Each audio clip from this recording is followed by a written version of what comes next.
હવે જો ઇક્વિલિબ્રિયમ છે, 12મા ધોરણનું ચેપ્ટર છે ઇક્વિલિબ્રિયમ, 11મા ધોરણનું છેલ્લું ચેપ્ટર ફિઝિકલ કેમેસ્ટ્રીમાં.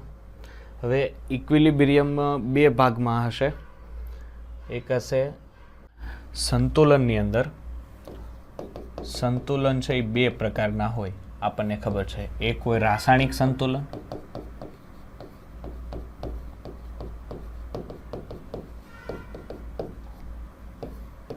આમાંથી એક ક્વેશ્ચન તો ગણવો, પણ એક ક્વેશ્ચનની સામે મહેનત જાજી માગ્યા, સમજ્યા? પણ એક ક્વેશ્ચન બે ક્વેશ્ચન તો નીકળે જ આમાંથી ઇક્વિલિબ્રિયમના.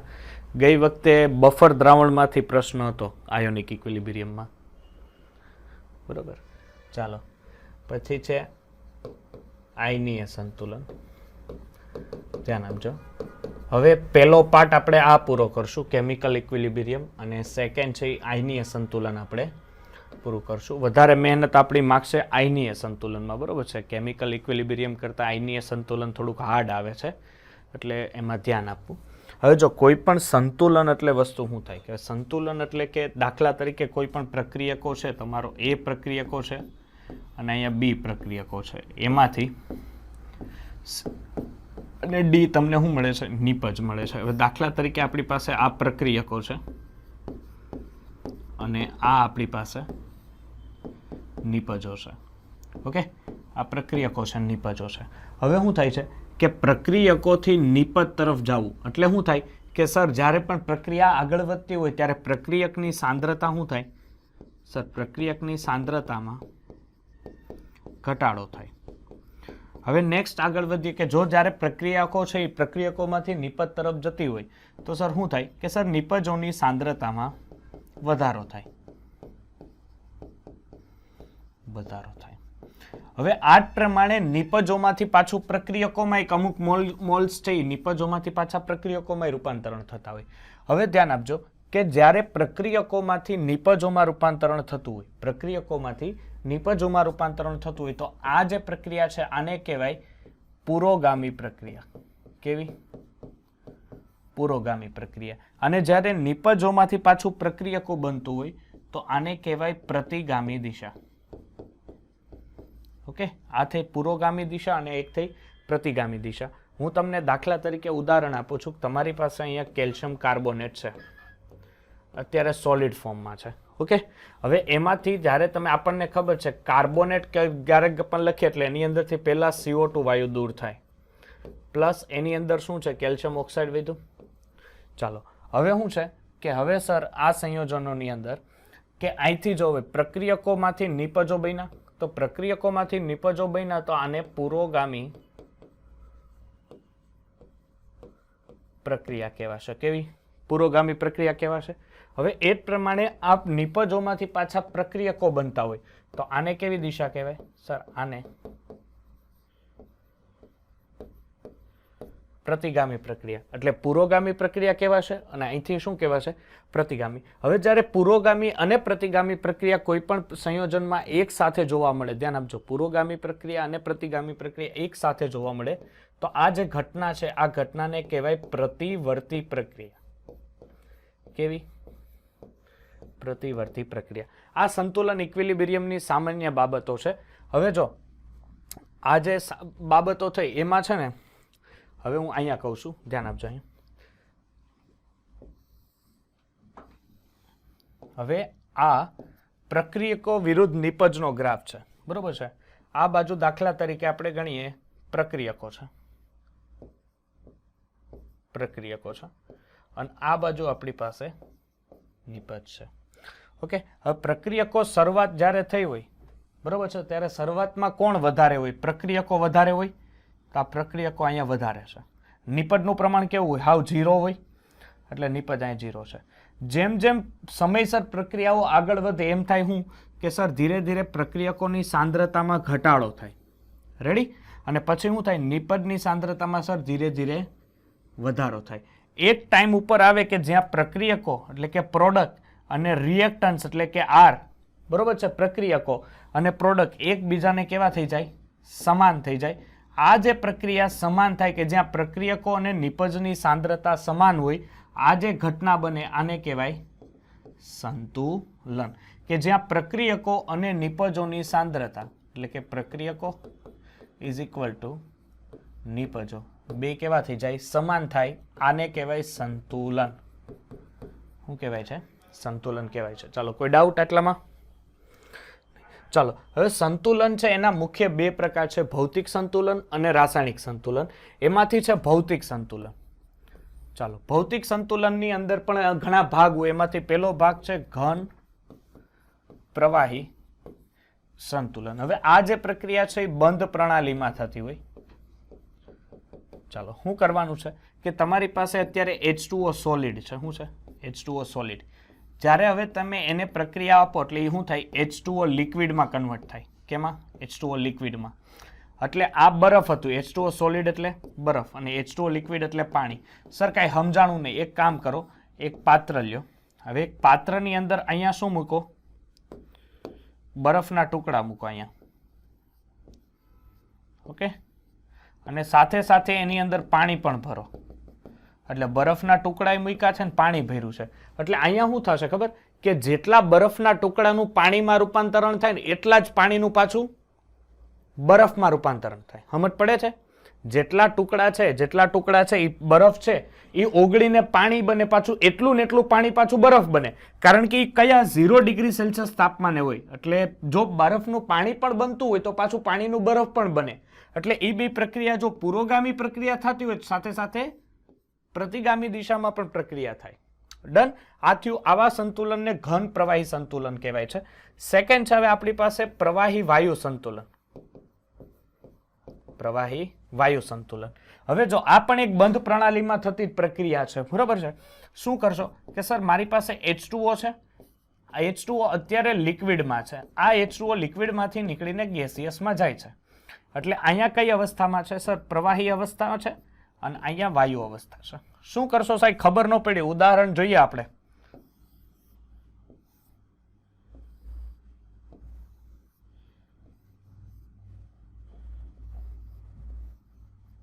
પ્રેશર કુકર છે. બરોબર? આ પ્રેશર કુકરની અંદર અત્યારે તમે લિક્વિડ ભર્યું છે, પાણી ભરેલું છે. ઓકે, નીચેથી આપો એને આગ, ગરમ કરો. હવે શું થશે કે સર અમુકનું બાષ્પમાં રૂપાંતરણ થશે, અમુક પાણીનું બાષ્પમાં રૂપાંતરણ થશે. ઓકે, આ બાષ્પ થઈ. તો હવે તમે અહીંયા પાત્રને કેવું કરી દીધું છે? બંધ. તો હવે એટલી જ બાષ્પનું પાછું ફરીથી પ્રવાહીમાં રૂપાંતરણ થતું હશે. એટલે જેટલી બાષ્પ છે, જેટલું પ્રવાહી છે એ પ્રવાહીનું બાષ્પમાં રૂપાંતરણ થયું હશે તો એટલી જ બાષ્પ પછી પ્રવાહીમાં રૂપાંતરણ આપી હશે. એટલે એ બે વચ્ચે સંતુલન સ્થપાય તો આને પ્રવાહી વાયુ સંતુલન કહેવાય. કેવું કહેવાય? પ્રવાહી વાયુ સંતુલન કહેવાય છે. નેક્સ્ટ હવે છે ખાંડનું સંતૃપ્ત દ્રાવણ. તો હવે ઘન દ્રાવણમાં સંતુલન. જો ખાંડ છે, હવે દાખલા તરીકે અહીંયા ખાંડ તમારી પાસે સોલિડ છે, ઘન અવસ્થા છે, અને અહીંયા છે તમારી પાસે ખાંડ એ દ્રાવણમાં છે. દ્રાવણમાં એટલે મીન્સ શું થશે કે ખાંડ પ્લસ પાણી, હે ને? તો જ ખાંડનું દ્રાવણ કહેવાય ને. તો આ બે વચ્ચે પણ શું હોય છે? સંતુલન. કે જેટલી સોલિડ હોય એ દ્રાવણમાં બનાવો તો એટલા જ દ્રાવણમાં જ્યારે તમે એને ઠંડી પાડો અને એને પાછી ગરમ કરો તો એટલા જ ખાંડનું પાછું સ્ફટિકીકરણ થઈ શકે. ત્યારબાદ છે વાયુનું સંતુલન. ચાલો સાહેબ, વાયુનું સંતુલન શું હશે કે હવે તમારી પાસે અત્યારે CO2 ગેસિયસ છે, નીચા તાપમાને અને દબાણે, એટલે મીન્સ કે નિયત તાપમાને અને દબાણે પ્રક્રિયા થાય. હવે શું થાય કે CO2 અહીંયા લ્યો ગેસિયસ. ઓકે, આને જ્યારે તમે પાણીમાં દ્રાવ્ય કરો એટલે પાણીમાં એકવેસ સ્વરૂપે હાજર રહે. હવે તમે લોકો હેનરીનો નિયમ ભણ્યા? 12મા ધોરણમાં હેનરીનો નિયમ આવતો. શું હતો હેનરીનો નિયમ? કોઈ યાદ છે? હોય છે. કોઈ પણ દ્રાવકને, જો ધ્યાન આપજો, હેનરીનો નિયમ કે કોઈ પણ દ્રાવકમાં જ્યારે વાયુ દ્રાવ્યને દ્રાવ્ય કરવા માટે આપવા પડતું દબાણ એ તેના મોલ અંશના સમપ્રમાણમાં હોય છે. એટલે CO2 અહીંયા ગેસિયસ છે ને CO2 એકવીએસ બને એનો મિનિંગ શું થાય ખબર છે? કે તમે CO2 પ્લસ H2O લીધું, કારણ કે એકવીએસ એટલે જલીય દ્રાવણ થયું. એટલે CO2 પ્લસ H2O આ હેનરીના નિયમ માટે લાગુ પડ્યા, કારણ કે તમે કાર્બન ડાયોક્સાઇડને પાણીમાં દ્રાવ્ય કર્યો હોય. ઓકે, એટલે CO2 એક્વેસ છે, એટલે આ બે વચ્ચે પણ સંતુલન સ્થપાય છે. પછી છે ઘન સંતુલન. ચાલો, ઘન સંતુલન એટલે શું થશે કે દાખલા તરીકે તમારી પાસે અત્યારે આયોડિન છે એ સોલિડ ફોર્મમાં છે. કયા ફોર્મમાં છે? સોલિડ ફોર્મમાં છે. હવે સોલિડ ફોર્મમાંથી આયોડિનને તમે લોકો અત્યારે વેપરાઇઝેશન કરો છો. વેપરાઇઝેશન એટલે દીકરા થશે બાષ્પ.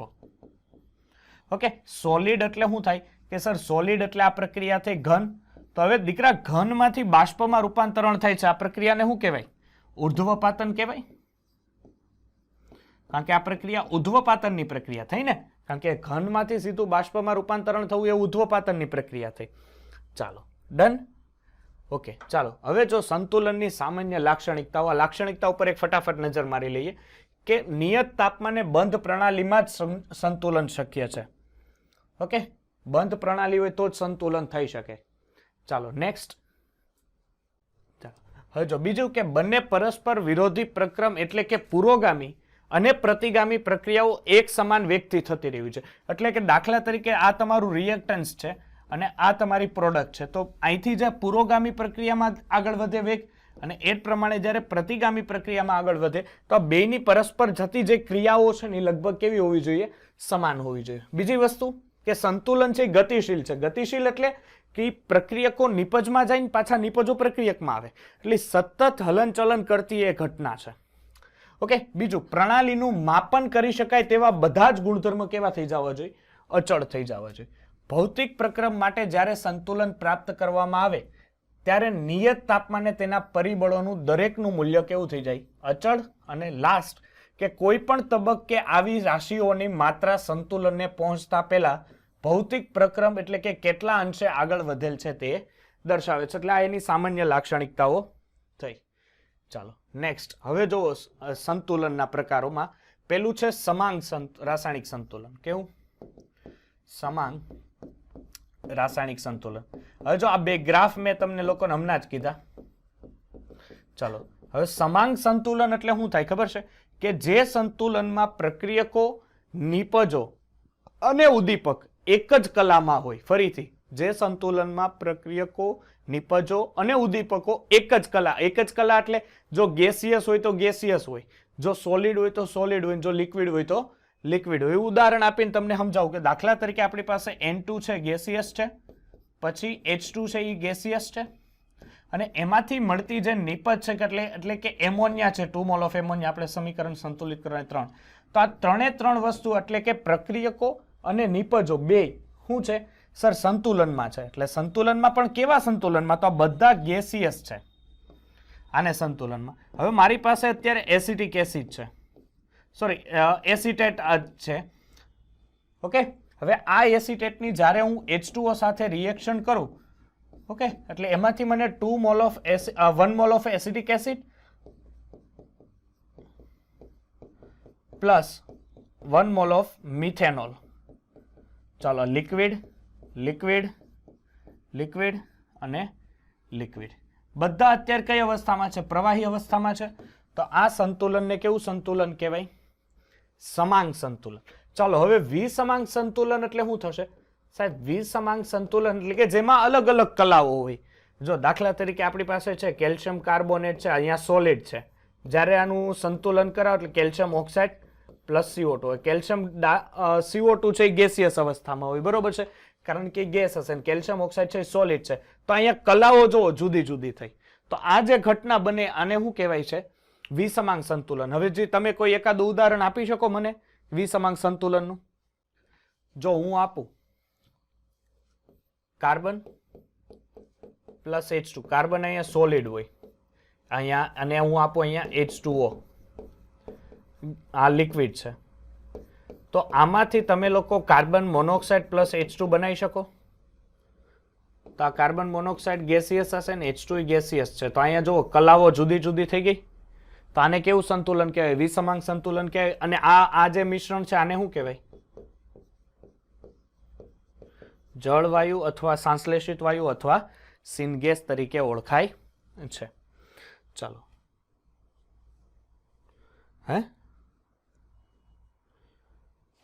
અહીંયા કોઈ ઉદ્દીપકની ચર્ચા કરી નથી ને આપણે?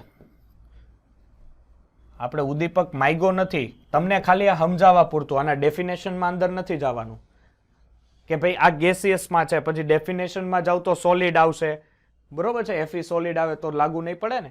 એટલે આપણે ડેફિનેશનમાં અત્યારે અંદર ન જવાનું કે આ સોલિડ અંદર છે કે નથી. તમારે ખાલી અત્યારે આ અવસ્થા જોવાની છે. આ ઉદાહરણ આપ્યા છે કે આ 3 ગેસ છે તો આ સમાંગ થયું એમ. પછી અંદર કેટલું સમાંગ છે એ MCQ આવશે ત્યારે જોવાનું. આમાં તમને એમ કહી દે કે અહીંયા Fe સોલિડ છે તો તમારે એ કામ નહીં કરવાનું, તો એમ કહી દેવાનું ભાઈ આ તો વિસમાંગ સંતુલન છે. ચાલો નેક્સ્ટ. હવે જો સંતુલન લાક્ષણિકતાઓ છે, શું છે લાક્ષણિકતાઓ? જો આ ઉપરની જોઈતી એવી જ લાક્ષણિકતાઓ લગભગ છે. ચાલો જો લાક્ષણિકતા શું છે કે રાસાયણિક સંતુલન દરમિયાન પ્રણાલીના ગુણધર્મ જેવા કે રંગ, તાપમાન, દબાણ કે સાંદ્રતા કેવી હોય? અચળ હોય.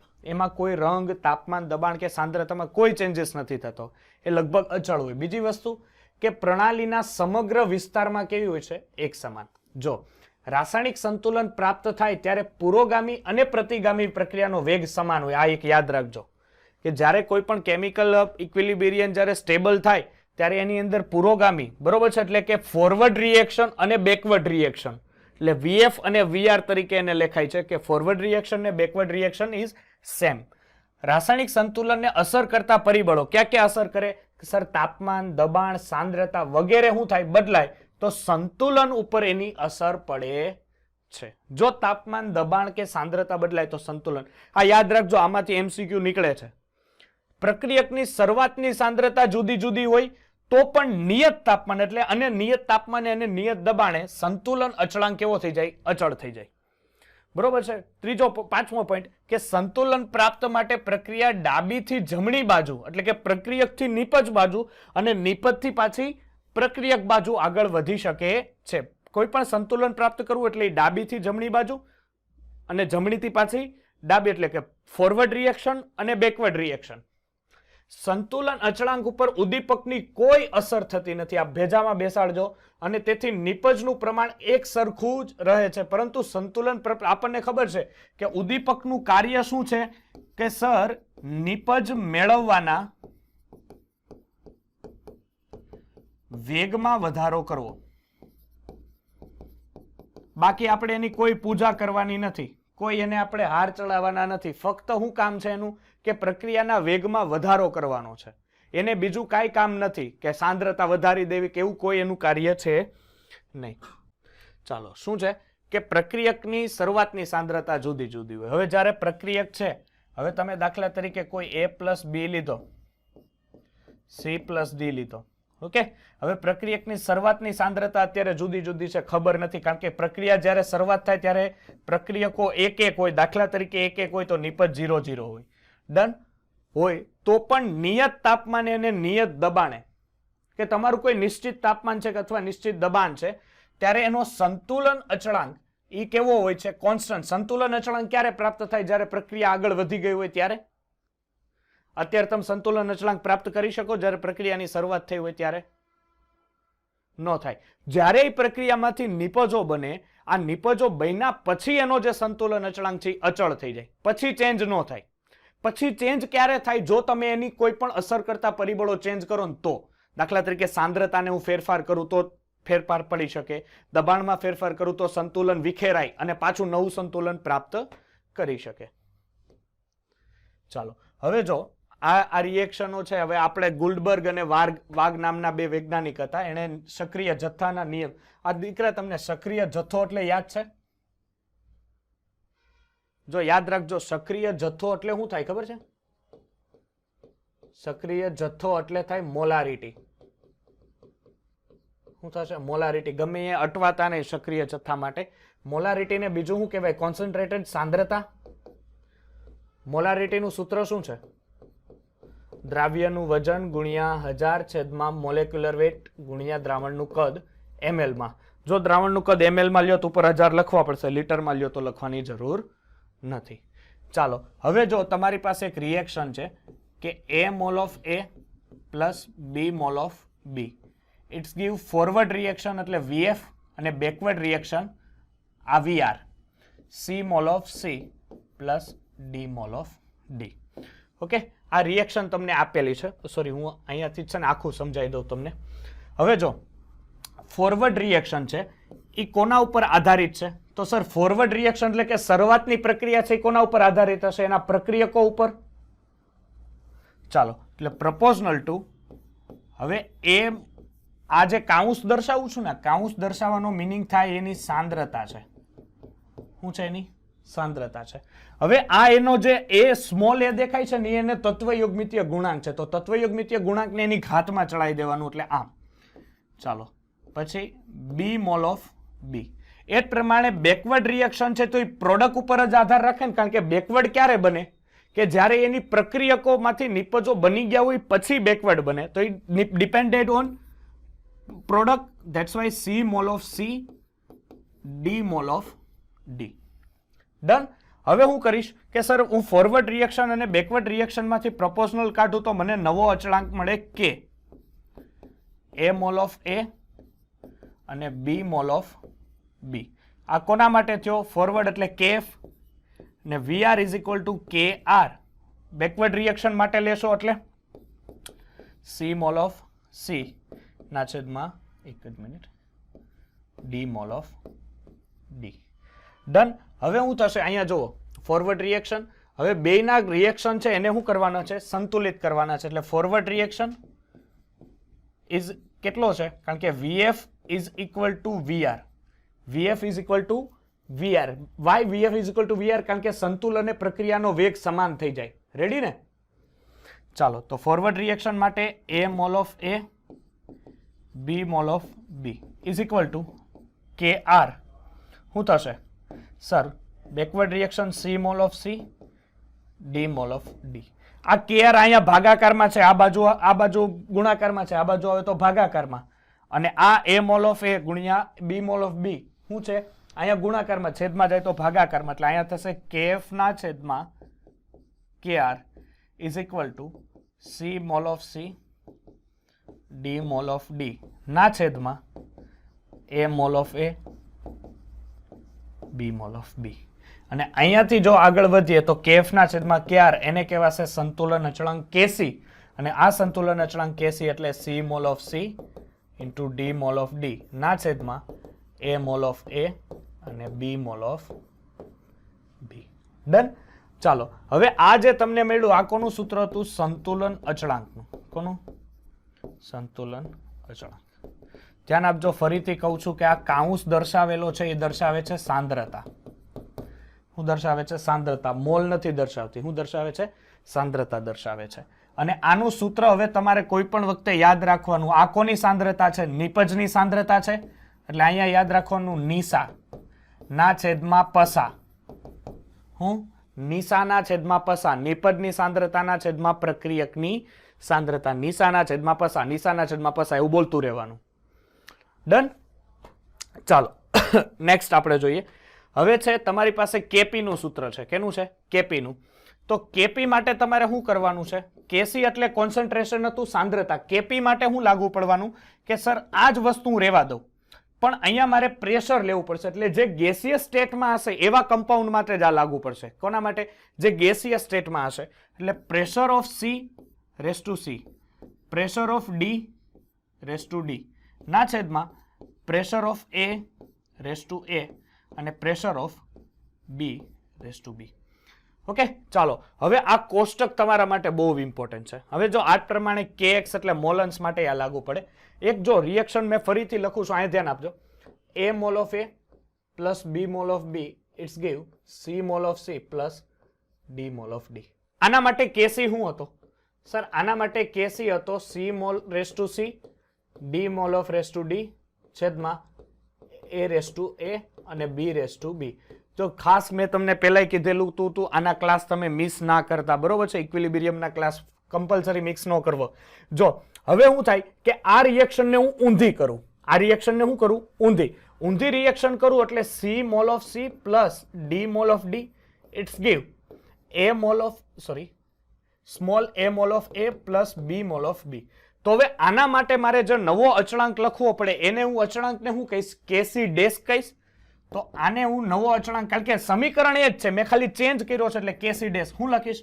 કે sir A mole of A, એક જ minute, A mole of A into B mole of B ના છેદમાં સી મોલ ઓફ સી ના છેદમાં ડી મોલ ઓફ ડી.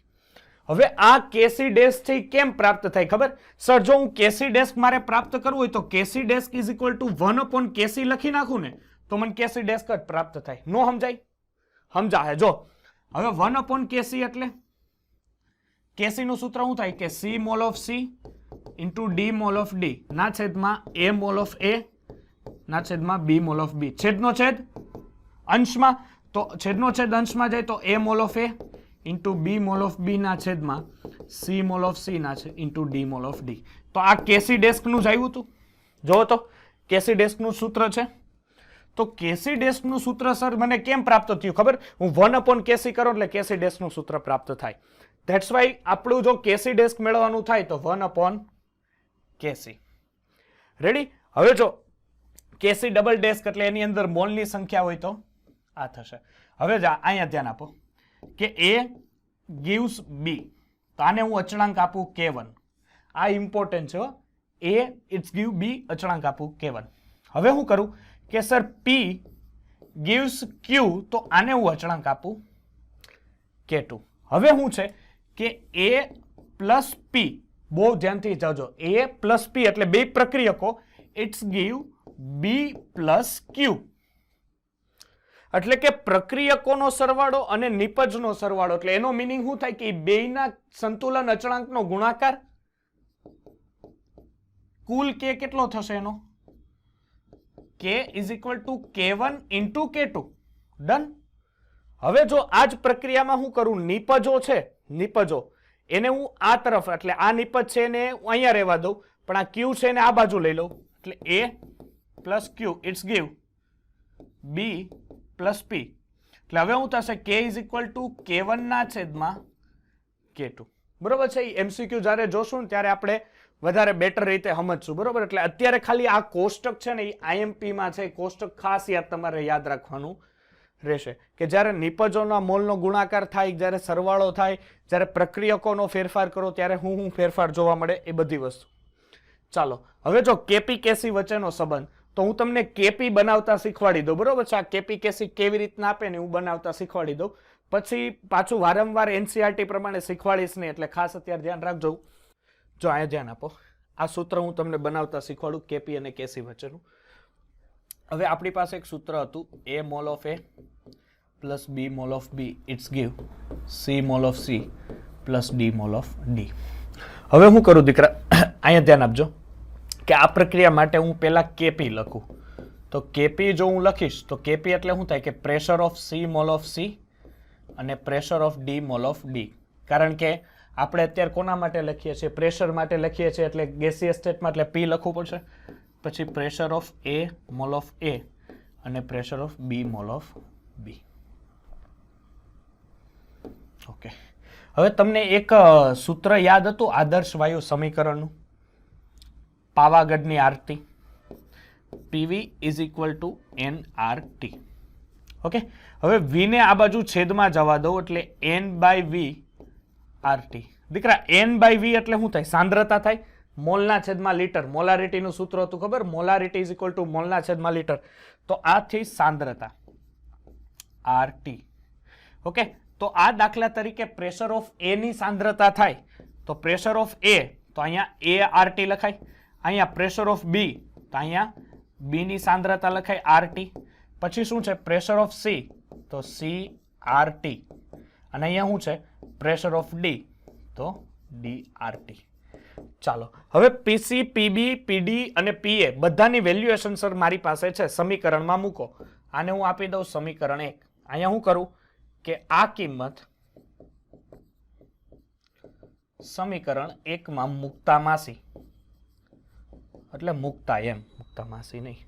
ચાલો મૂકીએ આપણે. KP is equal two pressure of A એટલે હું, પ્રેશર ઓફ C એટલે શું છે કે sir C mole of RT. પણ આ બધાની કેટલી ઘાત? C ઘાત રહેશે. ચાલો એ જ પ્રમાણે સાંદ્રતા D RT, પણ આ બધાની કેટલી ઘાત? D છેદમાં આ બધાની કેટલી ઘાત? A અને સાંદ્રતા બી આરટી આ બધાની કેટલી ઘાત બી. તો આને જો હું આરટી છે ને બધામાંથી નીકળશે એટલે સી મોલ ઓફ સી અને આરટી સી. કોઈ doubt? D mole of D RT D ના છેદમાં A mole of A RT એ અને બી મોલ ઓફ બી આરટી બી. અહીંયા સુધી કોઈ ડાઉટ છે? હવે જો આરટી આ બે માં કોમન છે એટલે આરટી બહાર નીકળે. હવે આરટી કોમન છે તો ઘાતનો શું થાય? સરવાળો થાય. તો અહીંયા જોવો તો દીકરા C mole of C into D mole of D એટલે આરટી ઘાતનો શું થાય? C plus D. કોઈ ડાઉટ? છેદમાં એ મોલ ઓફ એ અને બી મોલ ઓફ બી. અહીંયા છેદમાં ઘાતનો શું થાય? સરવાળો એટલે આરટી એ પ્લસ બી. અહીંયા કેપી. હવે તમે જો મગજ થોડુંક દોડાવો તો આ સૂત્ર કેટલા કોનું છે? આ મેં રાઉન્ડ કર્યો કેસી નું. Very good. કોનું સૂત્ર છે? કેસી નું. તો કેસી અહીંયા લખી નાખું અને આ શું થશે? આરટી. હવે ભાગાકાર હોય તો ઘાતની શું થાય? બાદબાકી થાય એટલે અહીંયા હું લખી શકું સી પ્લસ ડી માઇનસ એ પ્લસ બી. હવે દીકરા સી પ્લસ ડી જે સ્મોલ સી પ્લસ ડી અને સ્મોલ એ પ્લસ બી એ શું છે? એનો તત્વયોગમિતીય ગુણાંક અને એના તત્વયોગમિતીય ગુણાંકને હું કહી શકું? મોલ કહી શકું. ધેટ્સ વાય અહીંયા સૂત્ર બનશે KP is equal to KC into RT delta NG. અને ડેલ્ટા એનજી એટલે કે શું થશે સર? નિપજોના મોલનો સરવાળો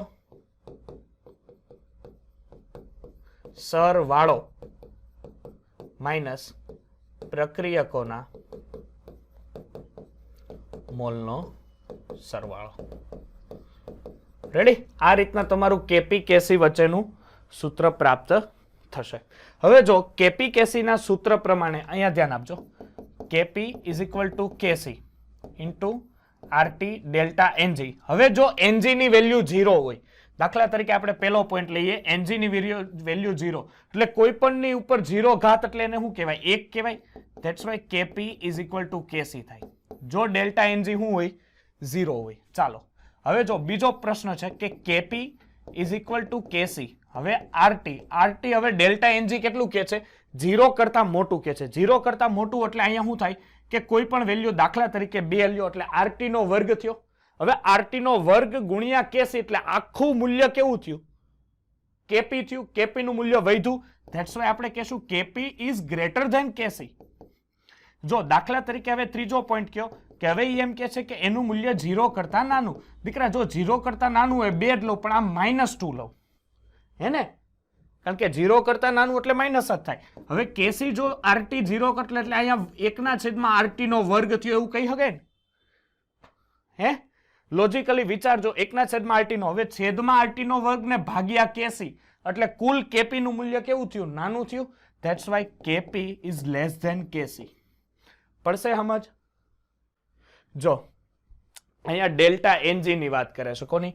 ડેલ્ટા એનજી. જો ડેલ્ટા એનજી 0 હોય એટલે અહીંયા સૂત્ર પ્રમાણે ડેલ્ટા એન જગ્યાએ શું મૂકી દીધું મેં?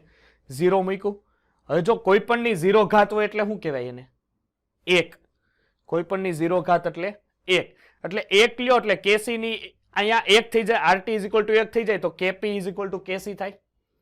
નેક્સ્ટ આગળ વધો. હવે કોઈની વેલ્યુ 0 કરતા મોટી છે. એનજી ની વેલ્યુ 0 કરતા, દાખલા તરીકે આપણે 2 ધારી, 0 કરતા મોટી 1 ધારી શકો અને 2 ધારી શકો.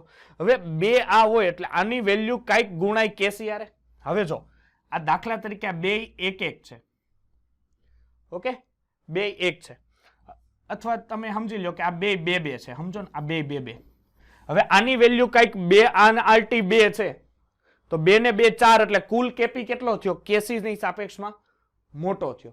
પછી અહીંયા શું છે કે -2 0 કરતા નાનું છે. 0 કરતા નાનું હશે એટલે શું થાય? 1 ના છેદમાં થાય એટલે આરટી ભાગ્યા કઈક વેલ્યુ છે. આ કેસી ભાગ્યા આરટી છે એટલે કેસી કેવો થઈ ગયો? અડધો થઈ ગયો. તો કેસી અડધો થઈ ગયો તો હામો કેપી એના કરતા અડધો થાય ને, કારણ કે એના ઇઝ ઇક્વલ ટુ માં છે. એટલે કુલ વેલ્યુ કેપી ની કેસી ની સાપેક્ષમાં કેવી થઈ ગઈ? ઓછી થઈ ગઈ. ચાલો નેક્સ્ટ આગળ વધીએ. જો હવે છે તમારી પાસે કેલ્શિયમ કાર્બોનેટ. એક ઇક્વેશન છે calcium carbonate solid it's give calcium oxide solid plus CO2 gaseous. હવે આના માટે એ લોકો એમ કે છે કેપી નું સૂત્ર શું થાય, તો કેપી કોને લાગુ પડે, ગેસિયસ અવસ્થામાં હોય એને જ લાગુ પડે. તો તમારે પ્રેશર મેળવવાનું થાય, કોનું મેળવવાનું થાય, ખાલી CO2 નું. એમાંય CO2 કઈ બાજુ છે સર, CO2 પ્રોડક્ટ બાજુ છે એટલે ઉપર લખવાનું થાય, કારણ કે નીચે નિપજના છેદમાં પ્રક્રિયકો હોય. જો આ જ પ્રમાણે CO2 ડાબી બાજુ હોત તો તમારે 1 પ્રેશર ઓફ CO2 કરવું પડે. સમજ પડે છે? ચાલો નેક્સ્ટ જો. હવે NH4HS છે એટલે એમોનિયમ હાઇડ્રોજન સલ્ફાઇડ છે. આની જ્યારે રિએક્શન થાય ત્યારે આ સોલિડ છે, અહીંયા NH3 gas plus H2OS gas.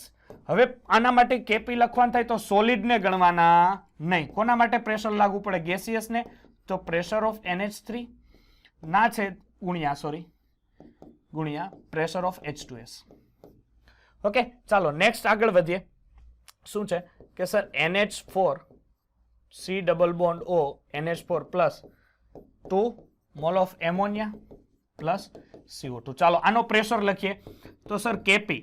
હવે જો અહીંયા તત્વયુગ્મિતીય ગુણાંક કંઈક છે, કેટલો છે, 2 છે, તો એને શું કરી દો, ઘાતમાં ચડાવી દો. તો પ્રેશર ઓફ એમોનિયા નો વર્ગ ઇન્ટુ પ્રેશર ઓફ CO2.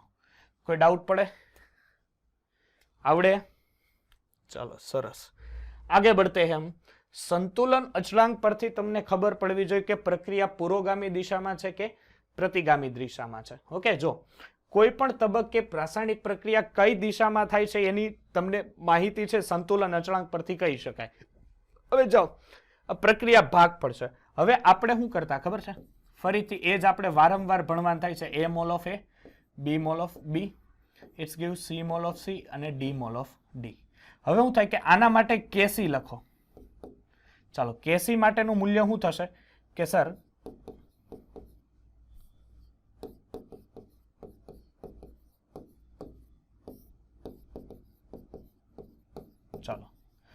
ચાલો Kc તો તમે ક્યારે વાપરો કે જ્યારે પ્રક્રિયા તમારી સંતુલનમાં હોય. ક્યારે વાપરો સર? પ્રક્રિયા સંતુલનમાં હોય. હવે તમારી પ્રક્રિયા દાખલા તરીકે અત્યારે સંતુલનમાં નથી, તો જો તમારી પ્રક્રિયા સંતુલનમાં ન હોય તો કઈ ગભરાવાનું જરૂર નથી. તો તમારે શું મૂકવાનું, Kc, જેને કહેવાય પ્રક્રિયા ભાગફળ. હવે આ Kc નું સૂત્ર જો તમે અહીંયા ઇમ્પોર્ટ કરશો એટલે C mole of C, D mole of D ના છેદમાં A મોલ ઓફ A. શું કહે છો? અચ્છા, QC. આ QC ને કહેવાય પ્રક્રિયા ભાગફળ. શું કહેવાય? પ્રક્રિયા ભાગફળ. હવે જો Kc નું મૂલ્ય QC કરતા વધુ હોય, Kc નું મૂલ્ય QC કરતા વધુ હોય તો પ્રક્રિયા પુરોગામી દિશામાં આગળ વધે. પુરોગામી એટલે કે પ્રક્રિયા નિપજ તરફ આગળ વધે. જો QC નું મૂલ્ય Kc કરતા વધારે હોય એટલે પ્રક્રિયા હજી આગળ વધી નથી, તો પ્રક્રિયા કઈ દિશામાં હશે? પ્રતિગામી દિશામાં હશે. કઈ દિશામાં? પ્રતિગામી, એટલે પાછી જાતી હશે. અને જો Kc is equal two QC હોય તો તમારે સમજવાનું કે આ પ્રક્રિયા કેવી છે? સંતુલનમાં છે. ચાલો નેક્સ્ટ. હવે જો આ સૂત્ર છે સંતુલન અચળાંક પરથી અમુક સૂત્રો છે.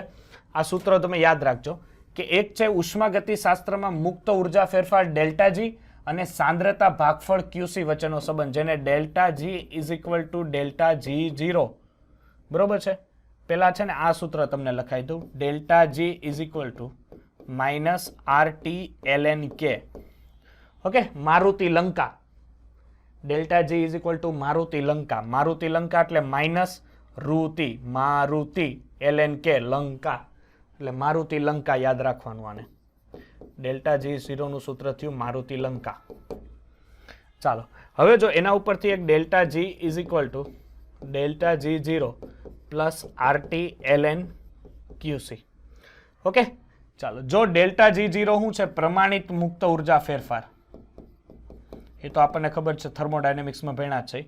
પ્રમાણિત મુક્ત ઉર્જા ફેરફાર. ડન.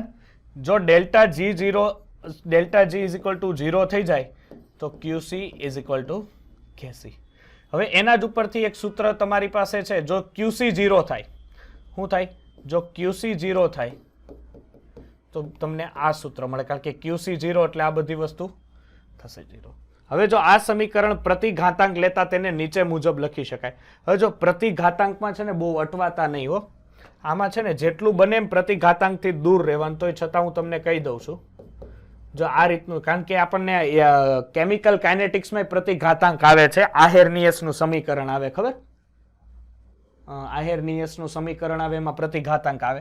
જો પ્રતિઘાતાંક તમારે કાઢવા હોય ને તો શું કરવાનું ખબર? ln આપવો પડે. શું આપવું પડે? ln. એટલે તમારે આ બાજુ ln k આપવો પડે. એટલે આ માઇનસ ડેલ્ટા G0 ના છેદમાં RT આ બાજુ આવે. પછી ln કાઢવું હોય તો તમારે log આપવો પડે. એટલે 2.303 log બેઝ 10k અને minus delta G0 by RT આપવા પડે. બરોબર છે? પછી એના પરથી log ને સામેની તરફ મોકલો તો એન્ટી log આવે છે. ઓકે, એટલે આ રીતના તમારી ઘાતાંક પ્રતિઘાતાંકની મૂલ્ય મળવે. ચાલો, હવે છે તમારી પાસે વિયોજન અંશ. આ એક યાદ રાખજો, આ થિયરી એક સરસ છે. શું છે કે આપેલ તાપમાને પ્રક્રિયકના કુલ મોલમાંથી વિયોજન પામતા અંશને એનો વિયોજન અંશ કહેવાય છે. પ્રક્રિયકના કુલ મોલમાંથી વિયોજન પામતા અંશને વિયોજન અંશ કહેવાય. હવે જો અહીંયા સૂત્ર તમને આપેલું છે. હવે શું થશે કે વિયોજન અંશ એટલે કે વિયોજન પામતા મોલ ના છેદમાં કુલ મોલ. શું થશે? વિયોજન પામતા મોલના છેદમાં કુલ મોલ. એટલે વિયોજન અંશ અને બાષ્પ ઘનતા વચ્ચેનો સંબંધ હોય. ઓકે, ધારો કે આપણે અહીંથી ચાલુ કરીએ. અહીંથી ધારો કે આપણી પાસે કોઈ મોલ છે. શું છે કે સર A મોલ છે, એમાંથી n મોલ ઓફ B મળે છે. શું મળે છે? કે A મોલ છે, એ ગેસિયસ છે, એમાંથી n મોલ ઓફ ગેસિયસ મળે છે. ચાલો, પ્રક્રિયાની જ્યારે શરૂઆત થાય તો શરૂઆતમાં કોની પાસે મોલ હોય? ઓબ્વિયસલી સર શરૂઆતમાં પ્રક્રિયકો પાસે મોલ હશે 1, જ્યારે નિપજો પાસે 0 હશે. જ્યારે સંતુલને પ્રક્રિયા પહોંચે, જ્યારે પ્રક્રિયા સંતુલને પહોંચે તો સર આમાંથી કંઈક મૂલ્યનું વિયોજન થયું હશે, જેને વિયોજન અંશ આલ્ફા તરીકે વર્તી હશે. એટલે કંઈક આલ્ફાનું વિયોજન થયું હશે. તો સર આમાંથી n મોલ ઓફ આલ્ફા તમને મળ્યા હશે. ઓકે, હવે તમારે કુલ મોલનો સરવાળો કરો તો શું થશે? 1 minus alpha plus n alpha. એટલે આ થશે 1 પ્લસ n માઇનસ 1 આલ્ફા. એટલે આ શું થયો? કુલ મોલ. ઓકે, હવે એના માટે બાષ્પ ઘનતા માટે એ લોકોએ બે માહિતી આપી હતી, ખાસ આ ધ્યાન આપજો કે વિયોજન પહેલાની બાષ્પ ઘનતા d એ પ્રોપોર્શનલ ટુ 1/v હોય, અને વિયોજન બાદની બાષ્પ ઘનતા જેને d કહેવાય, સ્મોલ d, અને કેપિટલ D એટલે કે થિયોરિટિકલ, એટલે કે આ કોઈ સૈદ્ધાંતિક રીતે માપેલી બાષ્પ ઘનતા છે. કેપિટલ D એટલે સૈદ્ધાંતિક રીતે માપેલી બાષ્પ ઘનતા, અને સ્મોલ d એટલે કે ઓબ્ઝર્વ અથવા આપણે એમ કહી શકીએ પ્રાયોગિક રીતે માપેલી બાષ્પ ઘનતા છે, જે શું છે? Proportional two 1/1 plus n minus v 1 alpha into v. હવે આ બે જે બાષ્પ ઘનતા છે, આ બે બાષ્પ ઘનતાને આપણે લઈએ અહીંથી લઈ લો, બરોબર છે? d by d is equal to 1 plus n minus 1 alpha. Ready? હવે દીકરા અહીંયા જોજો ખાસ કે આ n આલ્ફા છે, અહીંયા ગુણાકારમાં છે, અહીંયા ભાગાકારમાં લેશું. હવે જો n માઇનસ 1 આ બાજુ કેવું છે? પ્લસ છે, આ બાજુ આવશે તો માઇનસ, એટલે n માઇનસ 1 અહીંયા લેશું d 1 માઇનસ. રેડી? લસા લેશો તો d માઇનસ d ના છેદમાં d n minus 1 into alpha. જો અહીંયા તમને ડાયરેક્ટ આ સ્ટેપ આવી ગયો હશે. આમાંથી આ સ્ટેપ કેમ આવ્યું છે હું અહીંયા કહું છું. રેડી? n માઇનસ 1 અહીંયા કેવું છે? ગુણાકારમાં છે, આ બાજુ આવે તો ભાગાકારમાં. એટલે alpha is equal two d minus d ના છેદમાં d અને 1 માઇનસ n. ઓકે, ચાલો, હવે કેપિટલ D એટલે સૈદ્ધાંતિક રીતે મળેલી બાષ્પ ઘનતા, અને સ્મોલ d એટલે પ્રાયોગિક રીતે મળેલી બાષ્પ ઘનતા. હવે આપણને એક જન્માંતરથી એક વસ્તુ ખબર છે કે d પ્રપોઝનલ ટુ m થાય. d પ્રપોઝનલ ટુ m એટલે કે જો small d પ્રપોઝનલ two small m અને capital D પ્રપોઝનલ two capital m, એટલે સ્મોલ d પ્રપોઝનલ ટુ એટલે આ શું થાય? કઈ ઘટના થઈ? થિયોરિટિકલ એટલે કે સૈદ્ધાંતિક રીતે, અને નાનો d એટલે કે સ્મોલ d એટલે ઓબ્ઝર્વ એટલે કે પ્રાયોગિક રીતે મળતી ઘનતા. એટલે આનું સૂત્ર શું થશે કે mt માઇનસ m0 ના છેદમાં m0 observe upon 1 minus n. અને બાષ્પ ઘનતાનું એક સૂત્ર આની આવડતું હોવું જોઈએ તમને. બાષ્પ ઘનતાનું સૂત્ર શું થાય? બાષ્પ ઘનતા is equal two 2 upon molecular weight અથવા molecular weight is equal to 2 into vapor density. Sorry, molecular weight divide by 2 હોય એટલે 2 into અહીંયા vapor density અથવા બાષ્પ ઘનતા. જો BF3 અને NF3 બંને કેવા છે? સહસંયોજક સંયોજનો છે, બરોબર છે. હવે જો આ સહસંયોજક સંયોજનો છે, આની અંદર શું હશે? એક જ મિનિટ. ઓકે, ચાલો. સહસંયોજક સંયોજનો છે. એક મિનિટ, હું એક્સ્ટ્રા એક એડ કરી લઉં, પછી લ સેટેલેરનો સિદ્ધાંત ભણાવી દઉં. ચાલો, જો હા બોલો. જો BF3 છે. હવે અહીંયા શું થાય ખબર છે? આ સમતલીય બંધારણ થશે. કઈ રીતે ખબર છે? કે આની અંદર છે ને કોઈ આની જે પાસે છે ને કોઈ અયુગ્મિત ઇલેક્ટ્રોન હાજર નથી, હે ને? અને નાઇટ્રોજન પાસે છે ને અયુગ્મિત ઇલેક્ટ્રોન હાજર છે. એને કારણે શું થાય કે અહીંયા નીચે ધક્કો મારી દે. ધક્કો મારી દે જો તું અયુગ્મિત ઇલેક્ટ્રોનને ગોઠવતો નથી ને, તો અહીંયા શું થશે કે સહસંયોજક બંને પહેલા તો સહસંયોજક છે, પરંતુ BF3 અધ્રુવ્ય, કારણ કે એમાં ધ્રુવ્યતા આયનો જ નહીં આવે, સમજ પડે? અને એના પિરામિડલ કે એના ઉપર આકાર ઉપર એ સારો એવો ડિપેન્ડેન્ટ થાય, બરોબર છે. તો જ એનામાં ધ્રુવ્યતા જોવા મળે, કારણ કે નીચે ધક્કો મારી. હા બોલો. હા, તો ઇલેક્ટ્રોન હાજર છે તો જે પિરામિડલમાં જાય છે ને, મારું કહેવાનું એ છે. જો એની પાસે ઇલેક્ટ્રોન હાજર છે ત્યારે જ ધક્કો મારીને એને નીચે બેસાડે, બરોબર છે. એ નીચે બેસાડે અને નીચે બેસાડે તો જ એનો આકાર આપે છે. તો આકાર આપવાનું મેઇન રીઝન એક આપણે એના અયુગ્મિત ઇલેક્ટ્રોનને ગણી શકીએ ને. શું છે કે નિયમિત અષ્ટફલકીય સંગણુમાં MX6માં 180 ડિગ્રીના ખૂણે રહેલા છે. રેડી? તો 180 ડિગ્રીના ખૂણે રહેલા હોય તો એના બંધની સંખ્યા કેટલી હશે? અષ્ટફલકીય અણુ છે. અષ્ટફલકીય એટલે M, X, X, X અને X. અહીંયા એક X અને અહીંયા એક X. ચાલો, હવે અહીંયા અષ્ટફલકીય છે એટલે 1,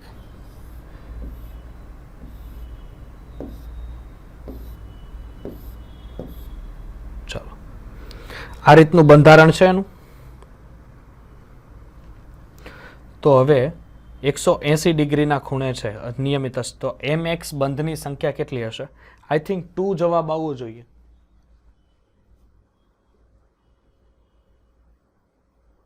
ટુ આવવો જોઈએ, કારણ કે MX પ્રકારનો આ 180 ડિગ્રી થયા, આ 180 ડિગ્રી થઈ ને, કારણ કે આ ફરીને પાછું આવશે તો 180 ડિગ્રીમાંથી ચેન્જીસ થશે. એટલે આની વચ્ચે દ્વિબંધ હોવો જોઈએ, એટલે કે 2 બંધ હોવા જોઈએ, MX અને M. એટલે 2 બંધ હોવા જોઈએ. 2 આવશે આન્સર. ચેન્જ કરી નાખજો. હા, નહીં, 2 આવશે આ જવાબ. આન્સર 2 આવશે. ચાલો, હવે જો લ સેટેલિયરનો સિદ્ધાંત. ચાલો, હવે લ સેટેલિયરના સિદ્ધાંત પ્રમાણે શું હતું? કોઈ પણ સંયોજનો છે, આ સંયોજનો ઉપર તમે કોઈ પણ ફેરફાર કરો, કોઈ પણ રાસાયણિક પ્રક્રિયા છે, એ રાસાયણિક પ્રક્રિયા ઉપર જો તમે કોઈ પણ પ્રકારનો ફેરફાર કરો છો તો હંમેશા એ પ્રક્રિયા એ ફેરફારનું વિરુદ્ધ કરે, બરોબર છે. હવે દાખલા તરીકે તમારી પાસે છે કોઈ પણ સંતુલન અવસ્થાને અસર કરતા પરિબળો જેવા કે સાંદ્રતા, તાપમાન, દબાણ વગેરે કોઈ એક પરિબળમાં ફેરફાર કરવામાં આવે તો પ્રણાલી એવો ફેરફાર કરે કે તમે જે બાહ્ય પરિબળ લાગુ પડ્યું છે એ પરિબળનો શું કરે? વિરોધ કરે, બરોબર છે, અથવા એને નાબૂદ કરવાની કોશિશ કરે.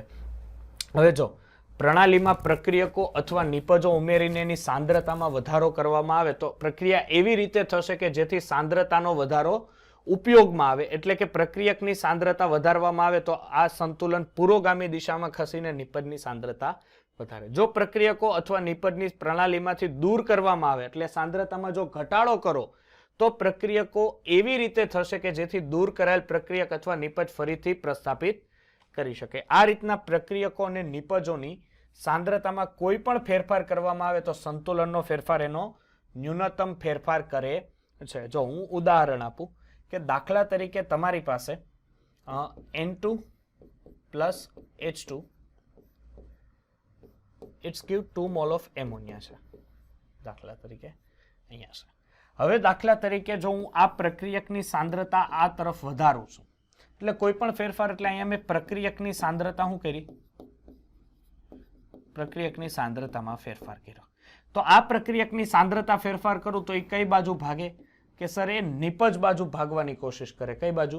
નિપજ એટલે કે પ્રક્રિયકોમાંથી નિપજો. હવે દાખલા તરીકે સાંદ્રતાને હું દબાણમાં પણ વધારો કરું. દાખલા તરીકે કેમાં વધારો કરું? દબાણ. તો દબાણમાં વધારો કરું તો લસ એટેલિયરના સિદ્ધાંત પ્રમાણે યાદ રાખજો કે જો હું દબાણ વધારો કરું તો પ્રક્રિયા હંમેશા પ્રક્રિયકોથી નિપજ તરફ એટલે કે રિએક્ટન્સથી પ્રોડક્ટ તરફ જવાની કોશિશ કરશે. કોના તરફ? રિએક્ટન્સથી પ્રોડક્ટ. હવે જો એટલે કેમ થાય? અથવા વધુ મોલથી ઓછા મોલ તરફ જાય. એટલું યાદ રાખો. કયા તરફ? વધુ મોલથી ઓછા મોલ તરફ જાય. તો આ બાજુ પ્રક્રિયક બાજુ કેટલા મોલ છે? 4 મોલ છે. નિપજ બાજુ કેટલા મોલ છે? 2 મોલ છે. તો વધુ મોલથી ઓછા મોલ તરફ થાય તો શું લાગે છે કે તમને આ પ્રક્રિયામાં દબાણનો વધારો ફાયદાકારક થયો કે ન થયો? હા સર થયો. શું કામ? કારણ કે મારે તો પ્રોડક્ટ તરફ જવું હતું, મારે જોતું હતું એવું જડી ગયું. કારણ કે પ્રોડક્ટ તરફ જવું છે, રિએક્ટન્સથી પ્રોડક્ટ તરફ જાવ એટલે દબાણનો વધારો કરું તો સર રિએક્ટન્સ બાજુ વધારે મોલ છે, પ્રોડક્ટ બાજુ ઓછા મોલ છે, તો એ ફટાફટ એની સાથે રિએક્ટિવિટી કરી શકે. એના માટે ચાલો હવે જો દાખલા તરીકે તમારી પાસે શું છે કે Fe+3 છે અને S થાયોસાયનાઇડ છે. બરોબર છે. અહીંયા જો આ Fe+3 માં ખરેખર FeCl3 હોય એટલે ફેરિક ક્લોરાઇડ હોય ને આ પોટેશિયમ થાયોસાયનાઇડ હોય. બરોબર છે. અહીંયા SCN લખ્યું છે ને ત્યાં ખરેખર પોટેશિયમ થાયોસાયનાઇડ તમને કદાચ પ્રેક્ટિકલ કરાવેલો હોય કે SCN. બરોબર છે. સાયનાઇડ અને આ હોય FeCl3. બરોબર છે. આયર્ન ફેરિક ક્લોરાઇડ અને પોટેશિયમ થાયોસાયનાઇડ એટલે જે બેને ભેગા કરો ને એટલે રક્ત જેવા લોહી જેવા લાલ અવક્ષેપ આપે એ તમને લોકોને. હવે જો એને કારણે સંકરણ બને છે અહીંયા FeSCN+2. ઓકે. હવે આ લોકો શું કહે છે ખબર? કે અહીં Fe+ અથવા થાયોસાયનાઇડ ઉમેરીને પ્રક્રિયકની સાંદ્રતા વધારી. હાલો આ બેમાંથી કોઈ પણ એક વસ્તુ ઉમેરો એટલે પ્રક્રિયકની સાંદ્રતા વધી. તો સર પ્રક્રિયકની સાંદ્રતા જેમ જેમ તમે વધારો ને એમ આ જે લાલ રંગ છે ને આ ઘેરો લાલ રંગ બને. જેમ પ્રક્રિયકની સાંદ્રતા વધારો એ પ્રમાણે. અને આમ જોવો તો પ્રક્રિયક આ બાજુ કેટલા મોલ છે? 2 મોલ છે. આ બાજુ 1 મોલ છે. એટલે શું થાય કે વધુ મોલથી ઓછા મોલ તરફ ગતિ કરી એને. તો વધુ મોલથી ઓછા મોલ તરફ એ ગતિ સતત કરતા રહીએ છે. અને તીવ્રતામાં શું થાય? લાલ રંગની તીવ્રતા ઘટે. હવે જો નિપજની સાંદ્રતા એટલે દાખલા તરીકે હવે તમે આ ઉમેરો તો પ્રક્રિયા કઈ દિશામાં ભાગવાની? સર પુરોગામી દિશામાં. તો નિપજની જો નિપજથી પ્રક્રિયકો તરફ જાય એટલે ધીરે ધીરે લાલ રંગની તીવ્રતામાં શું જોવા મળે છે? ઘટાડો જોવા મળે છે. એટલે સંતુલન ઉપર દબાણની ફેરફાર. જો પહેલું છે સંતુલન ઉપર દબાણનો ફેરફાર. હવે શું કરો કે દાખલા તરીકે આપણી પાસે CO + 3 mall of H2 gaseous છે, CH4 ગેસિયસ + H2O. હવે શું કરવાનું? જો કે અહીં વાયુરૂપ પ્રક્રિયકો કુલ કેટલા મોલ છે? 4 મોલ છે. નિપજમાં કેટલા મોલ છે? 2 મોલ છે. હવે પ્રક્રિયામાં દબાણ આપો તમે એટલે શું થાય? લસ એટેલિયરના સિદ્ધાંત પ્રમાણે દબાણ ઘટાડવાની કોશિશ કરે. શું કરે? દબાણ ઘટાડવાની. તો દબાણ ક્યારે ઘટી શકે? સર દબાણ ઘટાડવા માટે વાયુરૂપ ઘટકો મોલની સંખ્યા ઘટે એ દિશામાં એટલે કે પુરોગામી દિશામાં આગળ વધે. કારણ કે આ બાજુ તો 4 મોલ છે. તમે આને પ્રેશર આપશો તો આ વધારે થશે એટલે શું થશે કે જ્યાંથી છટકાવવાનું હોય, જ્યાંથી છટકી શકે એમ હોય ત્યાંથી નીકળી જવા જોઈએ. તો CO + H2O શું કરે કે CH4 તરફ જાવ તો ત્યાં તો ઓછા મોલ છે, ભાગો બધા બાજુ ભાગો. એટલે 4 મોલથી 2 મોલ તરફ એ ગતિ કરે છે. હવે જો કેલ્શિયમ કાર્બોનેટ છે, અહીંયા શું છે? કેલ્શિયમ કાર્બોનેટ છે. It's give calcium oxide + CO2 gaseous solid.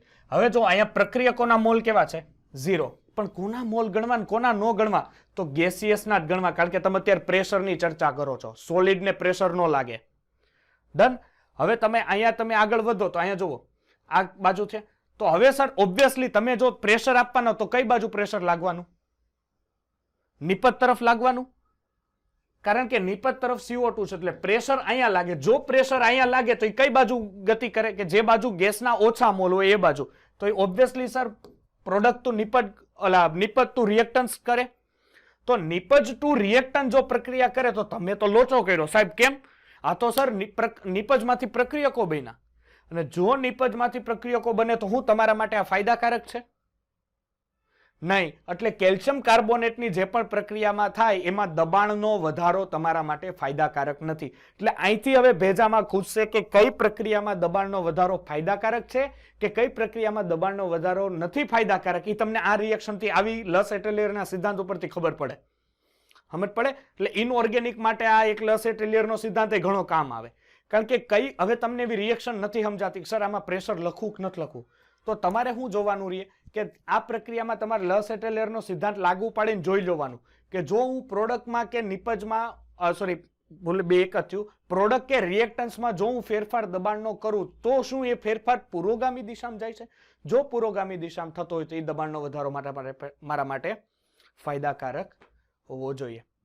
હવે શું છે કે જો રિએક્ટન્સના મોલ, આ એક ક્લિયર કટ વાત થઈ, જો રિએક્ટન્સના મોલ એ પ્રોડક્ટના મોલ કરતા વધારે હોય પણ બે ગેસિયસમાં હોવું જોઈએ તો પ્રક્રિયા કઈ દિશામાં? દબાણ વધારતા પુરોગામી તરફ જાય.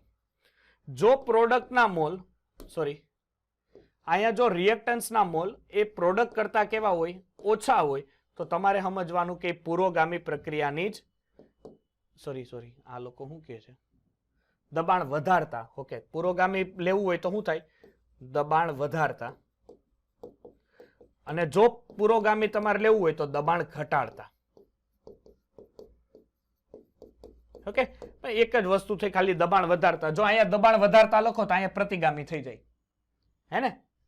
અહીંયા જો તમે એમ કરી નાખો દબાણ વધારતા તો અહીંયા પ્રતિગામી પ્રક્રિયા થઈ જાય. ચાલો, હવે છે નિષ્ક્રિય વાયુનો ઉમેરો. તો એક નિષ્ક્રિય વાયુનો ઉમેરો છે એમને વાંચી લ્યો ને ફટાફટ. કયો? નિષ્ક્રિય વાયુમાં જો સંતુલનમાં રહેલી રાસાયણિક પ્રક્રિયામાં અચળ દબાણે પ્રક્રિયામાં ભાગ ન લેતા હોય તેવા નિષ્ક્રિય વાયુ ઉમેરવામાં આવે છે. એટલે કોઈ પણ રાસાયણિક પ્રક્રિયામાં જે ભાગ ન લેતા એવો નિષ્ક્રિય વાયુ ઉમેરો તો શું થાય? તો પ્રક્રિયા મિશ્રણનું કદ વધતું હોવાથી જે દિશામાં મોલ સંખ્યા વધતી હોય તે દિશામાં સંતુલન ખસે છે.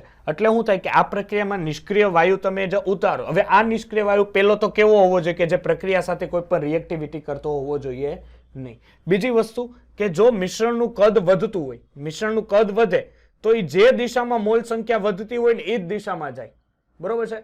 એટલે દાખલા તરીકે અહીંયા તમે પ્રક્રિયકોના મોલ વધારો તો એ પ્રક્રિયકોના મોલ તરફ જ રહે, બરોબર છે? જો નિપજના મોલ વધારો તો એ નિપજના મોલ તરફ જ રહે. એટલે કે રિએક્ટિવિટી આગળ થવા દે નહીં નિષ્ક્રિય વાયુ ઉમેરો એટલે.